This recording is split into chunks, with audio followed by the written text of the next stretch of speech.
Então, dando continuidade, a gente começa a estudar então aqui o exemplo de uma carga que inicialmente está em repouso, tá certo? E ela está sujeita à ação de um campo elétrico e de um campo magnético. Então, suponha a seguinte situação aqui, ó. Você tem o sistema seu de coordenadas e você coloca, aqui eu vou chamar de x, y, z. Você então começa aplicando um campo estático magnético na direção x e um campo estático elétrico na direção z, tá certo? Você coloca então uma partícula carregada positivamente aqui, mais que na origem tendo a velocidade igual a zero em t igual a zero, tá certo? Então, o que a gente observa aqui? O que acontece é que inicialmente essa força magnética sobre a carga ela é zero, tá certo? Pois a partícula está em repouso. Como a gente já viu, né, a força magnética ela depende da velocidade e é dada aqui por Q V vetor B, tá certo? De forma que se a minha velocidade inicial é zero, então a força exercida por esse campo magnético é zero. Por sua vez, a força elétrica é Q, então desde o instante t igual a zero ela começa a atuar. Então, à medida que essa carga então ganha velocidade, e ela ganha velocidade aqui na direção z, tá certo? Começa então a aparecer uma força magnética, tá certo? Por quê? Porque ela tendo aqui uma velocidade agora na componente z, vai aparecer uma força que vai então ser z vetor x, tá certo? O que dá então uma força na direção y inicialmente, tá certo? Então essa carga aqui ela começa a se movimentar para, vamos pôr aqui em verde mesmo, ela começa a se movimentar aqui para a direita, tá certo? Bom, o campo elétrico não depende da velocidade, então o campo elétrico exerce uma força constante na direção z, ok? O campo magnético, por sua vez, à medida que ela vai ganhando velocidade, vai aumentando essa força, tá certo? Então tem um certo instante aqui, ó, por exemplo aqui, que ela está então com uma velocidade em z e também uma velocidade em y devido à força magnética que apareceu. Tá claro? Então você tem uma força magnética aqui resultante do movimento da carga na direção z, tá certo? Só que à medida que ela começa a se movimentar para a direita, aparece uma outra força magnética, tá certo? Porque olha só, você tem aqui, vamos focar na força magnética. Enquanto ela está se deslocando na direção z, você tem uma força para cá.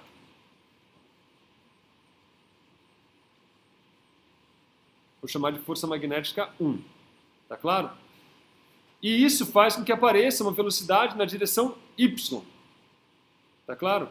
Essa velocidade na direção y, então, faz com que apareça, agora fica aqui uma força, uma velocidade em y, um campo em x, de forma que aparece, então, uma outra força magnética na direção menos e.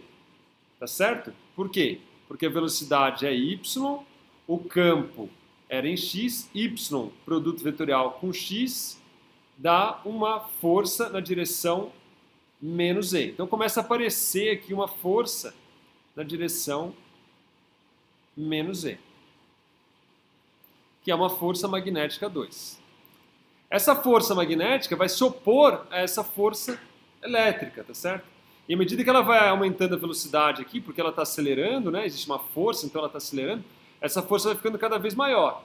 Vai ficando cada vez maior, tá claro? De forma que chega um momento que ela é maior do que a força elétrica. Tá claro? Quando ela é maior que a força elétrica, então ela começa a desacelerar na direção Z e começa então a diminuir sua velocidade até ela zerar. E aí quando ela zera essa velocidade, ela começa agora a se movimentar na direção menos Z, porque a força está lá ainda presente. O problema é que quando ela começa a se movimentar na direção menos Z, agora num outro estágio, quando ela começa a se movimentar na direção menos Z, então vamos supor que ela está aqui, ó. Nesse estágio aqui ela começa a se movimentar na direção menos Z, começa a voltar, tá certo? Por quê? Porque essa força aqui, em algum instante, ficou maior que essa, começou a desacelerar a partícula, começou então a zero a velocidade e depois começa a acelerar na direção contrária. Essa aceleração na direção contrária faz com que apareça agora uma força, não mais na direção Y, porque agora, ó, o que acontece? A velocidade está na direção menos Z, tá certo? A velocidade aqui começa a ser, como ela tem essa componente aqui diagonal, né, tem uma componente em Z, tá certo? Aqui, ó, porque aqui você tem uma componente. Então começa a aparecer uma velocidade na direção menos Z, faz com que apareça, ó, menos Z, o campo magnético está em X, faz com que apareça agora uma força, essa força que ela troca, ela fica então com o sinal apontando aqui na direção menos Y, quando a velocidade na direção Z troca para a velocidade na direção Z troca pela velocidade na direção menos Z. Tá claro? E ela começa então a frear o seu movimento em Y, né? Até então chegar numa situação que ela então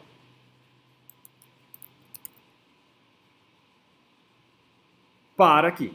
Aí ela chega nesse momento aqui, essa força aqui vai diminuindo a velocidade dela, aí mata a velocidade em Y.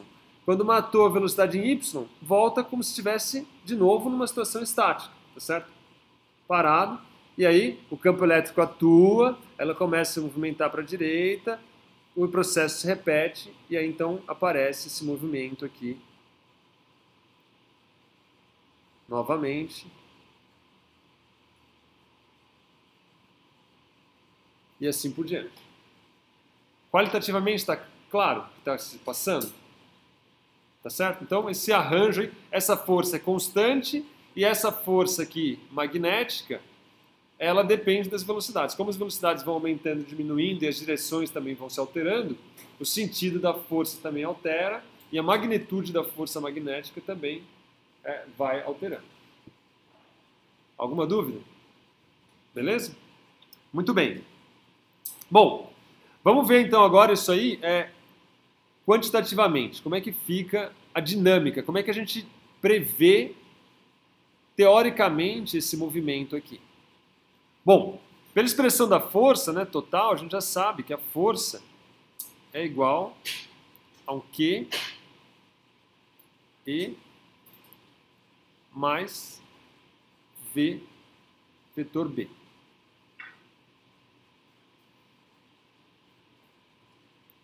Tá certo? E, pela configuração dos campos, a gente sabe que a posição da partícula é descrita por um vetor R de t.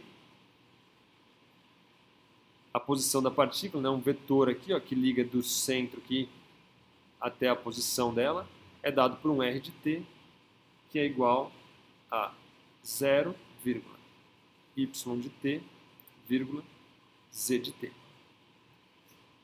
Tá certo? Ela não tem componente x, por quê? Porque a força magnética está sempre no plano ZY, seja qual for, né, a posição dela. Por quê? Porque o campo está na direção x, logo ele não produz nenhuma força, nenhuma componente da força na direção x, e a força elétrica está sempre apontando na direção z, tá certo? Então a componente x é sempre zero. Tá claro? Muito bem. E além disso, a velocidade da partícula pode ser calculada aí pela derivada. Também não vai ter componente em x, tá certo? Porque inicialmente estava em repouso, então não tinha nenhuma componente em x. Como não tem força na direção x, essa velocidade vai permanecer constante. Então a velocidade em x é 0, y ponto de t, z ponto de t. Certo? Então nós temos a posição e nós temos a velocidade. Ok? Muito bem. Então, daqui a gente já consegue tirar a expressão de v vetor b que está aqui, certo? Então, v vetor b é igual, então eu vou escrever aqui, dá módulo de b, z ponto de t na direção y, tá certo?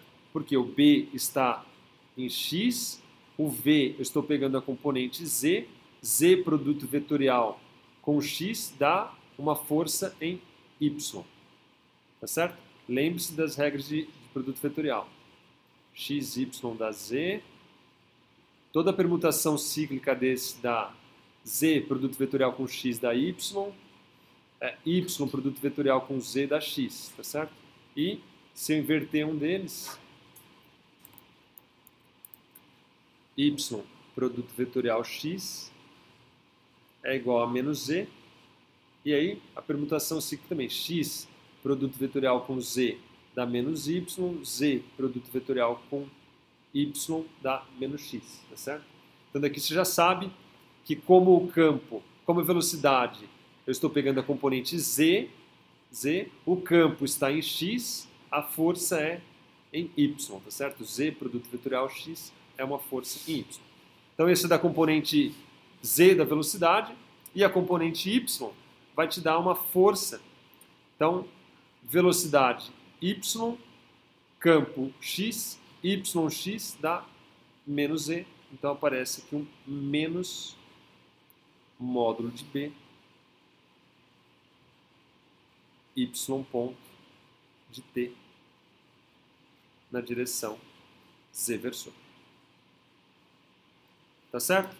A força, então, agora explícita aqui, em termos das componentes, das componentes do sistema de coordenadas, o F, então, ele é igual a um Q módulo de E na direção Z versor mais módulo de B Z ponto de T na direção Y versor menos módulo de B Y ponto de T na direção Z versor. Tá certo? E isso aqui é igual a massa vezes a aceleração, tá certo? Que por sua vez, então, é igual a massa. A aceleração não tem velocidade em v, não tem posição, né? A derivada da velocidade da aceleração, então isso aqui é massa vezes y, 2 pontos de t, y versor, mais a massa z, 2 pontos de t, z versor. Tá certo? Então você vê que você tem um sistema de equações diferenciais aqui que você precisa resolver, tá certo? Então você trata, para resolver esse sistema de equações, você trata cada componente separadamente, de forma então que você tem aqui meu sisteminha de equações, que é ele que eu resolvo para determinar a dinâmica. Então Q é módulo de B, Z ponto de T, isso aqui é a componente Y. Isso aqui é igual, então, a M, Y, 2 pontos, de T. E a outra equação, Q, módulo de E, menos Q, módulo de B,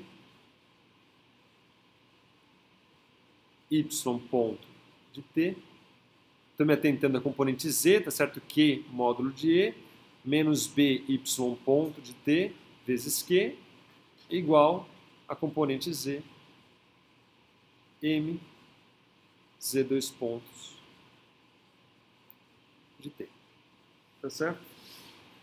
Então, esse é o sistema de equações diferenciais que eu tenho que resolver para calcular, então, z de t e y de t. Ok? Essa é a minha ideia. Por conveniência, a gente define aqui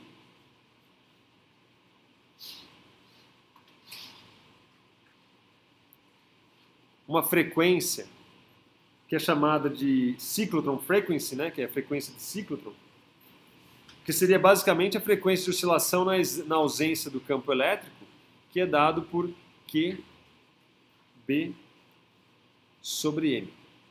E eu escrevo esse sistema de equações aqui agora em termos dessa frequência aqui, tá certo? Só simplesmente pego e divido por M dos dois lados das equações aqui e chego então num outro sistema de equações aqui, que é equivalente, obviamente, que é dado por y dois pontos de t igual a wz de t, ômega z de t, e z dois pontos de t é igual a ômega que multiplica módulo de E sobre módulo de B menos ômega ponto, y ponto de t. Tá certo? E aí, então, você usa seus truques de física matemática, cálculo 1, 2, 3, x, y, e resolve o sistema aqui. Para você resolver isso aí, você precisa se atentar às condições de contorno, tá certo? E aí, nós aqui como físicos fazemos um chute apropriado, né? E resolvemos as equações. Então, o que você tem que se atentar? Que y de 0 é igual a z de 0, que é igual a 0. Essa é uma condição de contorno. Além disso, y ponto de 0 é igual a z ponto de 0, que é igual a 0. Tá certo? Então, essas são as condições de contorno para você resolver o problema.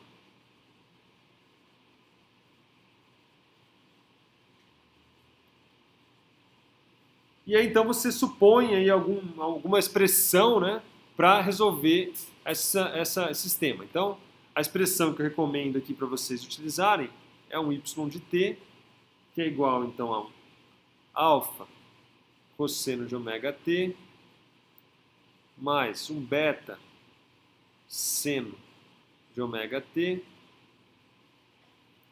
mais um gama t, mais uma certa constante aqui, lambda, certo? E aí o que você faz? Você substitui aqui, resolve uma delas, substitui as condições de contorno, pode pegar e derivar essa expressão mais uma vez, por exemplo, substituir essa aqui, aí fica tudo em função de z. Para o z também você supõe uma expressão desse tipo, obviamente com alfa diferente, beta diferente, gama diferente, lambda diferente, e resolve esse sistema de equação, certo? Isso a gente não vai fazer aqui, mas façam isso aí, essa solução. Então, resolvam.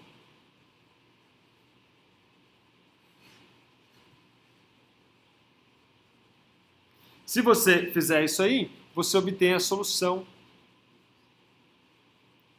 que você também pode verificar facilmente, né? Basta você pegar e substituir essas respostas e ver que dá certo. A solução é um y de t, que é igual a E sobre ômega B, ômega t menos seno de ômega t, tá certo? E z de t, que é igual a E sobre ômega B, 1 menos cosseno de ômega t. Tá certo? Então, essa é a minha solução da equação diferencial. Aí, obviamente, que daqui, para você enxergar essa dinâmica aqui, você tem um certo trabalho aí também, um certo artifício, tá certo? Mas você tem a expressão do como o y varia no tempo, como o z varia no tempo, né? E você pode também, obviamente, plotar o y em função de z para cada tempo. Então você pega um tempo x, recalcula o y, calcula o z. Pega outro tempo, calcula o y, calcula o z. Pega outro tempo, calcula o y, calcula o z, e você plota a sua função. E foi isso que eu fiz aqui, ó. Então, eu fiz aqui num programa numérico aqui para a gente poder observar o que acontece. Então, vamos lá.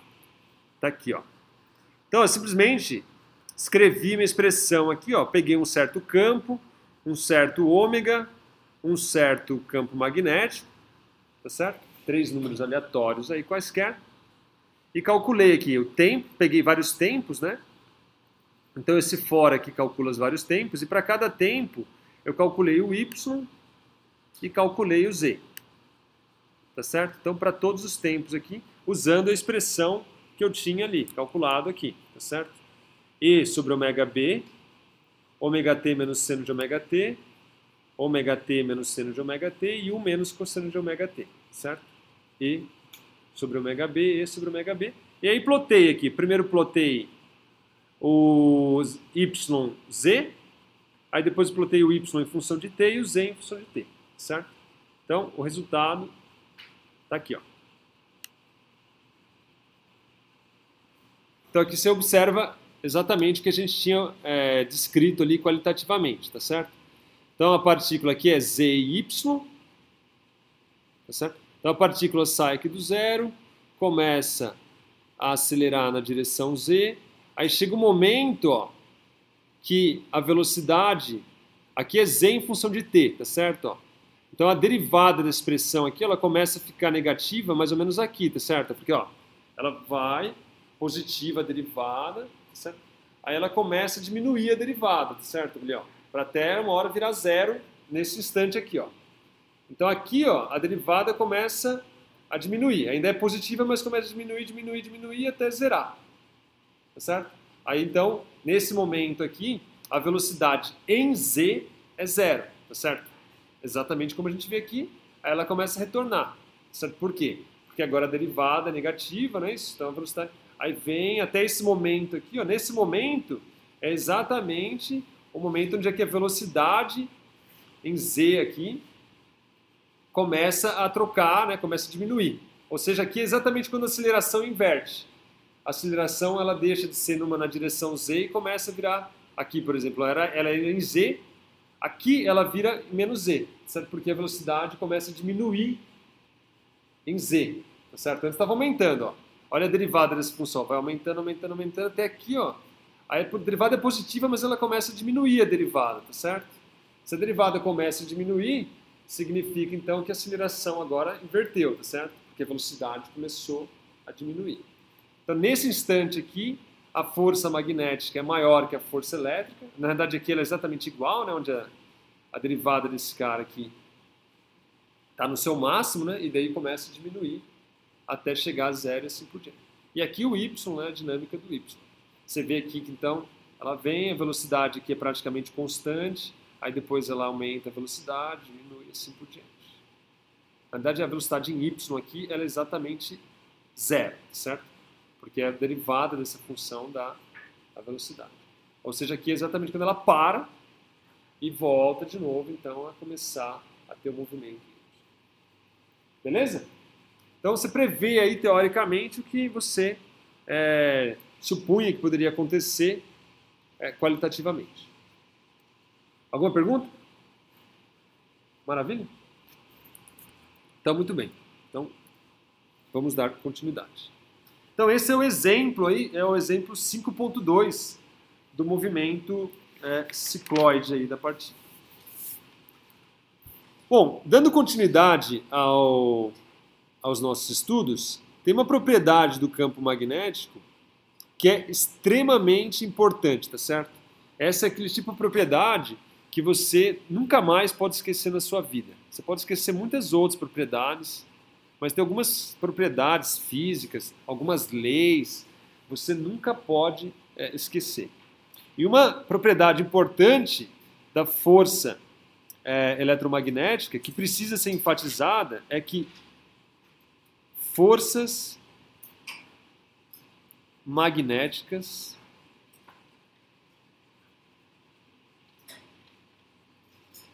não realizam trabalho.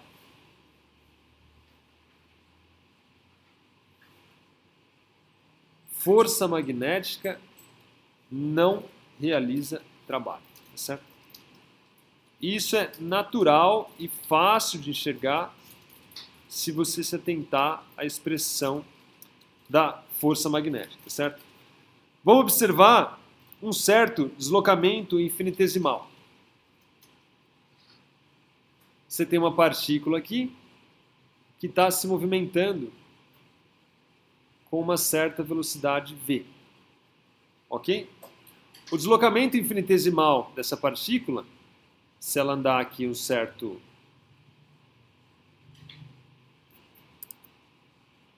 dl, é dl igual a um v dt. Tá certo? Esse é o deslocamento infinitesimal. Bom, o trabalho para uma partícula deslocar de dl, né, dá um trabalho infinitesimal dw, que é igual a força produto escalar com o deslocamento. Ok? Mas no caso magnético, essa força ela é Q V vetor B. De forma que esse trabalho, então, infinitesimal, produto escalar com dl, que é produto escalar com v dt. E esse resultado aqui é sempre zero. Por quê? Porque esse vetor é sempre perpendicular a v e a b, e o produto escalar de um vetor perpendicular entre dois vetores perpendiculares é sempre zero. Tá certo? Então veja, ó, v vetor b dá um vetor que é perpendicular a v. Quando eu pego o produto escalar com v, isso aqui me dá zero. Tá certo? Então, força magnética jamais, nunca realiza trabalho, pois v vetor b é perpendicular a v. Tá certo? Então, o máximo que a força magnética pode fazer é alterar a direção da velocidade, tá certo? Mas ela não vai, de forma alguma, aumentar a velocidade em módulo. Então é por isso que ela tem aqui o movimento circular, tá certo? Se você tentar... Olha o que acontece aqui, ó. Aqui, ó, essa velocidade angular aqui, o módulo dessa velocidade, ela é constante. Se eu tenho uma partícula passeando lá em linha reta, tá certo? Movimento retilíneo uniforme. Eu ligo o campo magnético, ela começa a ter um movimento circular. O módulo dessa velocidade não altera. Então o que acontece? A componente y da velocidade diminui à medida que a componente x da velocidade aumenta. Aí começa a diminuir aqui a componente da velocidade x e aumenta a componente na velocidade y de novo, e assim por diante, tá certo? Vx ao quadrado mais Vy ao quadrado é igual a uma constante. Tá certo? Então a balança, né, fica lá, Vx, Vy, Vx, Vy, Vx, Vy, e ela fica num movimento circular ali, uniforme, tá certo? Não tem aceleração angular nenhuma, tá certo? Movimento circular uniforme. Esse é uma grande questão que vocês precisam sair sabendo aqui. Campo magnético não realiza trabalho. Certo? Esse é quando você estiver no bar conversando com seus amigos, aí você fala isso para eles lá, aí você pelo menos vai falar, o cara manja mesmo do negócio. Certo? Forças magnéticas não realizam trabalho.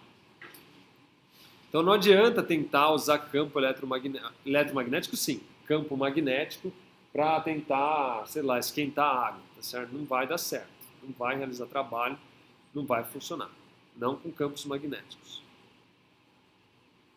Ok? Muito bem.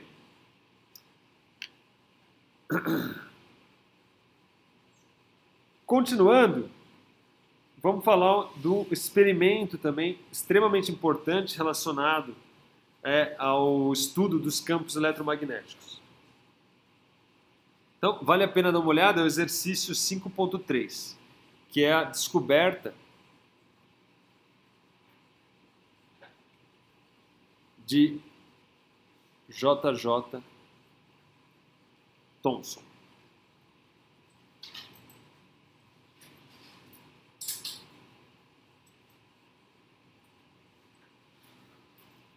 O J.J. Thomson foi o primeiro cara a se atentar que existiam partículas subatômicas. Tá certo? A própria definição de átomo, né, era algo indivisível, né? Isso é algo que não pode ser divisível. Mas, na realidade, o cara lá, com um experimento muito simples de campos eletromagnéticos, conseguiu detectar que existia algo que era, de fato, menor que o átomo. Certo? Então ele mostrou, utilizando um tubo de raios catódicos, basicamente elétrons acelerados no vácuo, né? Esse tubo de raios catódicos compostos então por partículas negativas, ele se atentou que essas partículas desses tubos catódicos eram muito menor que o átomo, tá certo? E ele observou que a razão Q sobre M era enorme. Certo? Por quê? Porque a massa do elétron, né, na verdade, estava descobrindo o elétron, e a massa do elétron é pequena, né, então ele observou essa razão.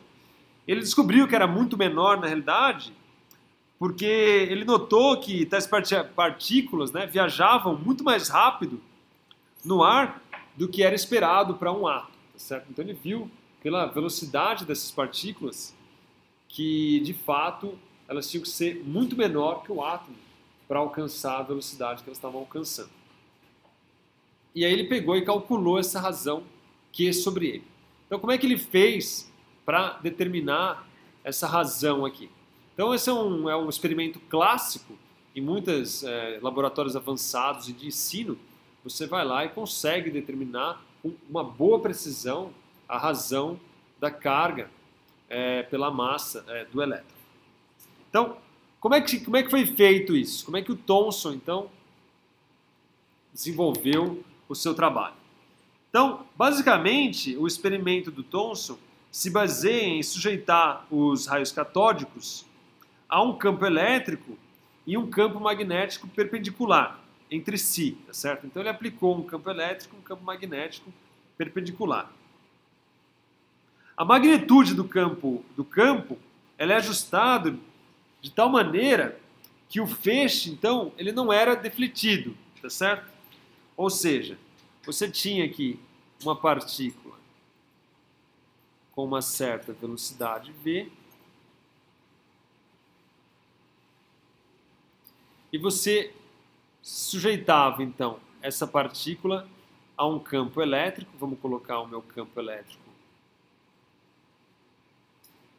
nessa direção aqui.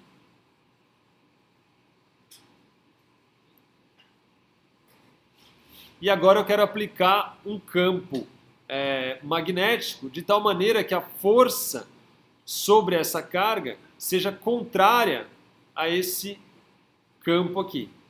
Qual direção que eu tenho que colocar, que vocês acham? Chuta aí, vamos ver. Ó, essa aqui está me dando uma força na direção Z. Vamos chamar aqui então o nosso sistema de coordenadas Z, Y e X. Ops, X. Tá certo? Então, ó, a minha velocidade está em Y, ok? E eu quero que a componente da força seja uma componente menos Z. Aonde tem que colocar o campo elétrico? X. Tá certo? Coloco o campo elétrico na direção X, de tal maneira que apareça uma força na direção menos Z. Tá claro? Fácil enxergar isso aqui, por aqui? V em Y, B em X, me dá então uma força na direção menos Z. Então ele pegou, ligou o campo aqui, ó, na direção X,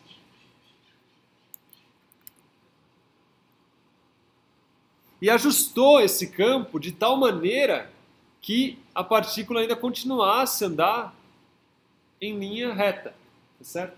Ou seja, a força elétrica era de tal maneira ajustada que era igual à força magnética. Beleza? O cara ajusta, vai aumentando e defletiu um pouco. Ah, não, aumenta mais um pouco. Manda outro feixe. Ih, defletiu. Aumenta mais um pouco. Ah, ainda está defletindo. Ah, vai aumentar. Pronto, parou, está estável. Agora vamos lá. Qual é o campo que eu coloquei? Qual é o campo elétrico? Qual é o campo magnético? Vou lá e mensuro os dois campos. Tá certo? Até o feixe ficar andando em movimento retilíneo. Bom, visto que os campos são ajustados, o que a gente tem então? A força sobre ele é zero, tá certo? Então a gente tem que o F, que é igual a QE mais QV vetor B, é igual a zero, tá certo? É isso que eu ajustei o sistema.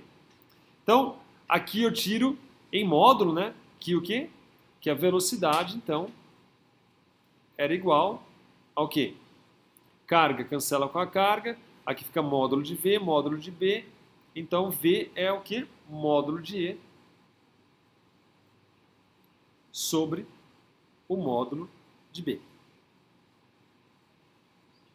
Então eu consigo determinar a velocidade dos meus elétrons simplesmente ajustando o campo elétrico e o campo magnético de tal maneira que os feixes não sejam defletidos.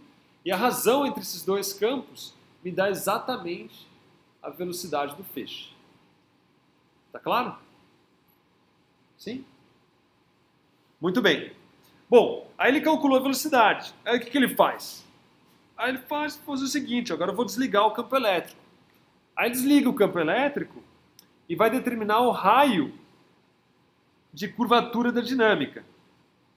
Então, desligando o campo elétrico, ele tem uma força F que é igual agora a QV vetor B. Tá certo? Agora não tem mais campo elétrico. Isso aqui é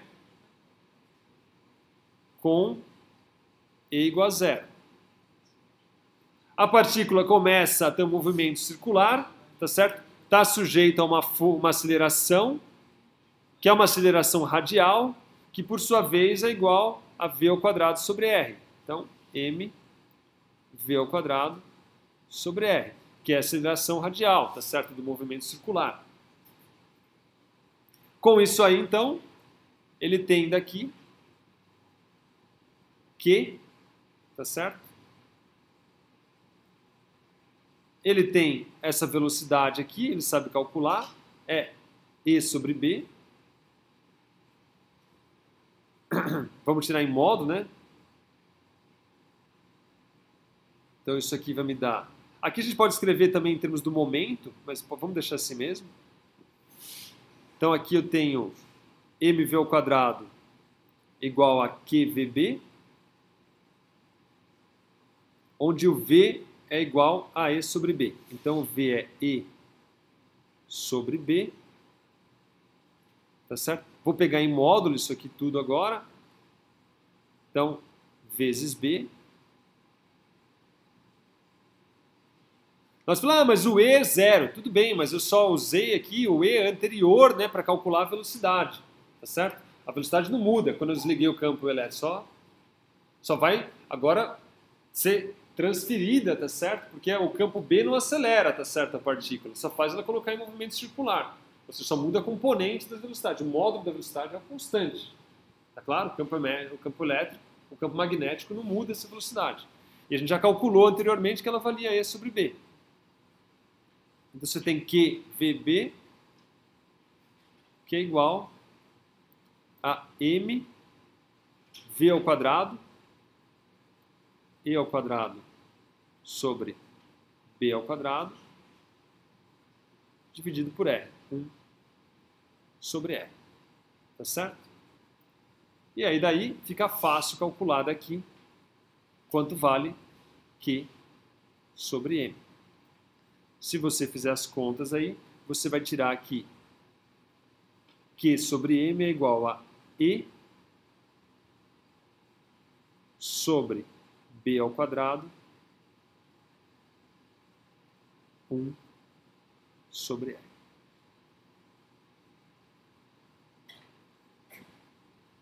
Tá certo?